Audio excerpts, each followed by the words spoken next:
দেখো বন্ধুরা, এটা হচ্ছে কাটা মুকুট গাছ, লাল কালারের। আমি এর একটা ভিডিও করেছি, এখনও ছাড়া হয়নি।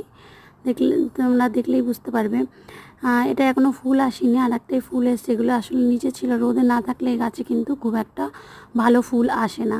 তাই এটাকে আজকে একটা এমনি ইয়েতে ছিল, ছোট জায়গায়, একটা প্লাস্টিকের যে ইয়েগুলো হয়, প্যাকিংগুলো হয়, যেগুলো গ্রো ব্যাগ যেগুলো বলে, তাতে ছিল। অনেক দিনই ধরে, প্রায় 7-8 মাস ধরেই এই গাছটা ওতেই ছিল।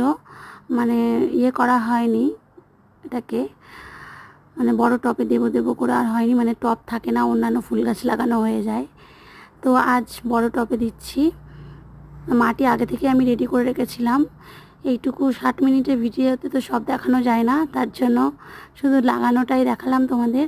আর এই গাছে কিন্তু প্রচুর রোদ লাগে আর জল কম লাগে, নাহলে এই গাছ জল বেশি দিলে গাছ পচে যাবে।